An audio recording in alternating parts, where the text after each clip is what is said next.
सच्चाई एक ऑपरेशन की तरह होता है दोस्तों। थोड़ा सा दर्द तो ज़रूर होता है, लेकिन राहत भी मिलती है। नमस्कार दोस्तों, मैं ज्योतिष आचार्य वासुदेव मिश्रा आपका अपने चैनल सत्य की खोज में हार्दिक अभिनंदन करता हूं। दोस्तों, आज का यह ज्योतिष का कार्यक्रम आप लोगों के लिए, हाँ जी, तुला राशि वालों के लिए बेहद ही ज़्यादा खास और विशेष रहने वाला है। आज हम जानेंगे तुला राशि का साप्ताहिक राशिफल। जी हाँ दोस्तों, तुला राशि वाले जातकों के लिए अक्टूबर 2023 का चौथा सप्ताह यानी कि 23 अक्टूबर से लेकर के 29 अक्टूबर तक का समय किस प्रकार से रहने वाला है। सिर्फ किस प्रकार से रहेगा ही नहीं, बल्कि हर एक वह जानकारी जो आपके मन में प्रश्न के रूप में मौजूद है। आपका स्वास्थ्य कैसा रहेगा, आपकी शिक्षा कैसी रहेगी, लव लाइफ, पारिवारिक जीवन, वैवाहिक जीवन कैसा रहेगा, भाग्य, करियर, बिजनेस, व्यापार और फाइनेंस के दृष्टिकोण से यह सप्ताह किस प्रकार से रहने वाला है। चंद्रमा के साथ मिलकर के अन्य 8 ग्रह आपको क्या फलाफल देने में सक्षम रहेंगे और इन 7 दिनों को बेहतर बनाने के लिए आपको कौन सा उपाय करना चाहिए, हर एक जानकारी विस्तार पूर्वक आज के इस वीडियो में आपको बताएंगे। इसलिए अगर आप भी एक तुला राशि के जातक हैं तो वीडियो को बिना मिस किए अंत तक देखिए। तो चलिए फिर करते हैं शुरुआत। दोस्तों, यह जो ज्योतिष का कार्यक्रम है यह आपकी जन्म की राशि यानी कि चंद्र राशि पर आधारित है।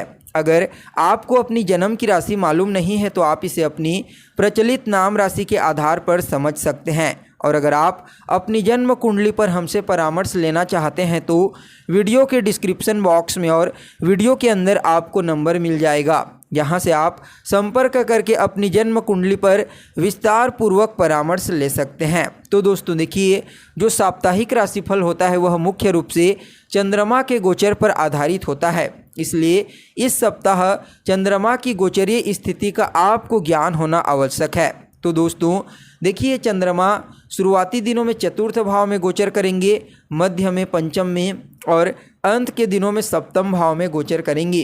चंद्रमा की स्थिति काफ़ी बढ़िया रहने वाली है। चंद्रमा की इस गोचर काल का विश्लेषण करके आपके लिए 7 बड़ी भविष्यवाणी तैयार की गई है, जिनमें पहली जो भविष्यवाणी है दोस्तों वह आपकी सेहत को लेकर के है, हेल्थ को लेकर के। कैसा रहेगा स्वास्थ्य के दृष्टिकोण से यह सप्ताह। तो देखिए, गोचर कुंडली का जो लग्न स्थान होता है दोस्तों, पहला भाव वह आपकी सेहत का होता है और शुक्र देव बनते हैं लग्न भाव के स्वामी। पूरे सप्ताह भर लाभ भाव में गोचर करेंगे और राहु की पंचम दृष्टि से दृष्ट होंगे। इसके अलावा लग्न में ही मंगल, केतु, सूर्य और बुध का प्रभाव पूरे सप्ताह भर देखने को मिलेगा। इसलिए दोस्तों यह जो सप्ताह है आपकी हेल्थ के दृष्टिकोण से उतना अनुकूल नहीं कहा जा सकता। इस समय आपको डिप्रेशन, तनाव महसूस हो सकता है। इसके अलावा चोट चपेट लगने की भी संभावना नज़र आ रही है। आपको इस समयावधि में थोड़ा अपने खान पान पर ध्यान देने की ज़रूरत है। वहीं आपके अंदर धैर्य की कमी देखने को मिलेगी, उग्रता और अहंकार की अधिकता देखने को मिलेगी, जो आपके रिश्तों में भी मतभेद उत्पन्न कर सकता है। इसलिए इसका भी आपको इस समय विशेष रूप से ध्यान देने की आवश्यकता है। खास करके आपको ब्लड से संबंधित, हड्डियों से संबंधित और त्वचा से संबंधित प्रॉब्लम हो सकती है इस सप्ताह। इसलिए अपने खान पान पर विशेष रूप से ध्यान दीजिए। तो वहीं दोस्तों आप लोगों के लिए जो दूसरी भविष्यवाणी है वह आपकी शिक्षा को लेकर के है। विद्यार्थियों के लिए कैसा रहेगा यह सप्ताह। तो देखिए, गोचर कुंडली का जो पंचम स्थान होता है यह आपकी पढ़ाई लिखाई का होता है, आपकी शिक्षा का होता है। और पंचम भाव के अधिपति बनते हैं खुद न्याय के दाता शनिदेव। पंचम भाव में ही पूरे सप्ताह भर गोचर करेंगे। शुरुआती दिनों में चंद्रमा के साथ द्विद्वादश का संबंध बनाएंगे, उसके पश्चात चंद्रमा के साथ युति बनाएंगे, फिर द्विद्वादश का संबंध बनाएंगे।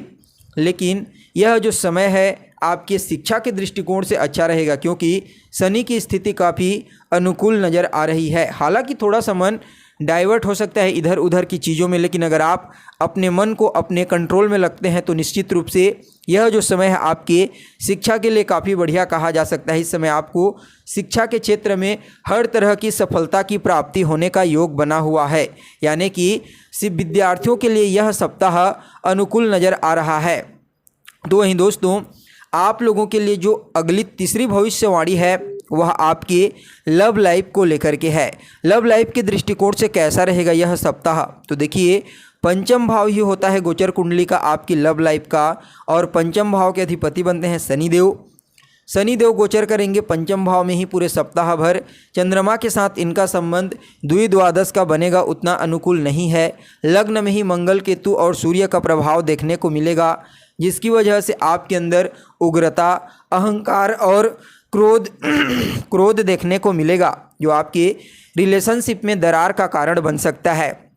इसलिए दोस्तों इस समय आपको अपने पार्टनर के साथ, जिसके साथ आप रिलेशनशिप में हैं, बातचीत करते समय थोड़ा अपनी वाणी पर विशेष रूप से नियंत्रण रखने की सलाह दी जाती है। अन्यथा इस समय क्रोध और अहंकार आपके रिलेशनशिप में दरार का कारण बन सकते हैं। इसके अलावा कुछ कन्फ्यूजन की स्थिति भी क्रिएट हो सकती है, क्योंकि केतु की पंचम दृष्टि आपके लव लाइफ भाव के ऊपर पड़ने वाली है। तो वहीं दोस्तों आप लोगों के लिए अगली यानी कि चौथे नंबर की जो भविष्यवाणी है वह आपके मैरिड लाइफ को लेकर के है, वैवाहिक जीवन को लेकर के। कैसा रहेगा मैरिड लाइफ के दृष्टिकोण से यह सप्ताह, तो देखिए गोचर कुंडली का जो 7th हाउस होता है यह आपकी मैरिड लाइफ का होता है, और 7th हाउस के स्वामी बनते हैं मंगल देव। लग्न में ही पूरे सप्ताह भर गोचर करेंगे केतु और सूर्य के साथ युति बना करके, और सप्तम भाव में देवगुरु बृहस्पति और राहु का प्रभाव देखने को मिलेगा। तो ऐसे में दोस्तों यह जो समय है यानी कि 23 अक्टूबर से लेकर के 29 अक्टूबर तक का समय आपके वैवाहिक जीवन के दृष्टिकोण से अनुकूल नहीं कहा जा सकता। इस समय आपके और आपके पार्टनर के बीच में किसी बात को लेकर के कहा-सुनी, वैचारिक मतभेद और वाद विवाद होने की प्रबल संभावना नज़र आ रही है। इसके अलावा आपको अपने पार्टनर की सेहत पर भी विशेष रूप से ध्यान देने की आवश्यकता है, क्योंकि इस समय केतु, मंगल और सूर्य की सप्तम दृष्टि आपके वैवाहिक जीवन के ऊपर देखने को मिलेगी। इसलिए दोस्तों यह जो समय है आपके पार्टनर की हेल्थ के लिए उतना अनुकूल नहीं कहा जा सकता। तो वहीं दोस्तों आपके लिए जो अगली भविष्यवाणी है, 5वीं भविष्यवाणी, वह आपके भाग्य को लेकर के है। कैसा रहेगा भाग्य के दृष्टिकोण से यह सप्ताह, तो देखिए नवम स्थान जो होता है गोचर कुंडली का वह आपके भाग्य को इंडिकेट करता है, और नवम स्थान के अधिपति बनते हैं खुद बुद्ध महाराज। गोचर कुंडली में लग्न भाव में गोचर करेंगे, पूरे सप्ताह भर गोचर करेंगे, केतु, मंगल और सूर्य के प्रभाव से प्रभावित होंगे।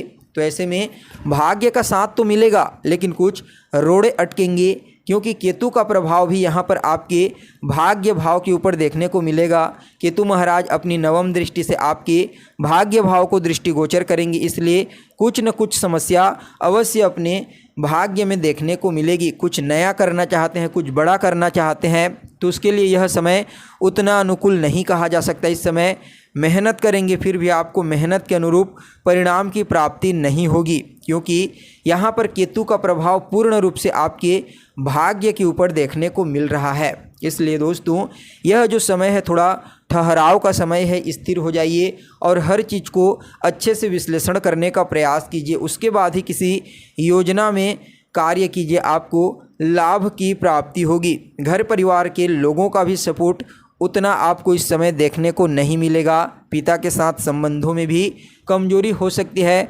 धार्मिक क्रियाकलाप में आपकी रुचि बिल्कुल भी नहीं रहेगी, जिसकी वजह से कुछ रिलेशनशिप भी आपके कमज़ोर हो सकते हैं। इसलिए इन चीज़ों का विशेष रूप से ध्यान रखिए।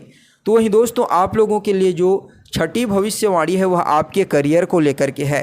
कैसा रहेगा करियर के दृष्टिकोण से यह सप्ताह, तो देखिए गोचर कुंडली का जो 10वां स्थान होता है यह आपके करियर का होता है। चंद्रमा बनते हैं मालिक, हर 2.25 दिन में राशि परिवर्तन कर लेते हैं, और चंद्रमा की स्थिति इस सप्ताह उतना अनुकूल रहने वाली नहीं है। इसलिए दोस्तों कार्य क्षेत्र में भी कुछ न कुछ रुकावट, बाधाएं और परेशानी आपको देखने को मिल सकती है। इसलिए इस समय बिल्कुल ईमानदारी पूर्वक बिना लापरवाही बरते अपने कार्य क्षेत्र में हर कार्य को अंजाम दीजिए, अन्यथा नुकसान आपको ही हो सकता है। अगर आप लंबे समय से गवर्नमेंट जॉब की तैयारी कर रहे हैं या फिर किसी कंपटीशन एग्ज़ाम की तैयारी कर रहे हैं कार्य क्षेत्र प्राप्त करने के लिए, तो यह समय उतना अनुकूल नहीं कहा जा सकता। इस समय आपको अपनी मेहनत में और ज़्यादा बढ़ोतरी करने की आवश्यकता है। तो वहीं दोस्तों आप लोगों के लिए जो अंतिम 7वीं भविष्यवाणी है वह आपके बिजनेस व्यापार को लेकर के है। बिजनेस व्यापार के दृष्टिकोण से कैसा रहेगा यह सप्ताह, तो देखिए गोचर कुंडली का जो 7वां हाउस होता है यह आपके बिजनेस व्यापार का होता है और मंगल महाराज बनते हैं अधिपति, लग्न भाव में गोचर करेंगे और अपनी सप्तम दृष्टि से देखेंगे बिजनेस व्यापार भाव को। तो इस कंडीशन में दोस्तों यह जो समय है 23 से लेकर के 29 अक्टूबर तक का समय आपके बिजनेस व्यापार में वृद्धि कराने वाला साबित होगा, क्योंकि यहाँ पर सूर्य और केतु का भी बल मंगल को प्राप्त होने वाला है। यानी कि कुल मिलाकर के देखा जाए तो बिजनेस व्यापार के दृष्टिकोण से यह सप्ताह बढ़िया रहेगा। तो दोस्तों यह तो हो गई आपकी जन्म की राशि के आधार पर पूरे सप्ताह का राशिफल। अब इस सप्ताह को बेहतर बनाने के लिए आपको कुछ उपाय भी अवश्य करना चाहिए। तो देखिए रोजाना शुक्र देव के बीज मंत्र ओम सुम शुक्राय नमः का 108 बार जाप कीजिए। बुद्ध के बीज मंत्र ओम बोम बुद्धाय नमः का 108 बार जाप कीजिए और बुधवार के दिन गाय को हरा चारा खिलाइए। शुक्रवार के दिन चंदन का तिलक लगाइए। आपके लिए यह सप्ताह आपके अनुकूल साबित होगा। तो दोस्तों कैसी लगी आपको जानकारी, कमेंट कीजिए, लाइक कीजिए और बने रहिएगा हमारे साथ। फिर मिलते हैं एक नए और ताज़ा एपिसोड में, तब तक के लिए नमस्कार।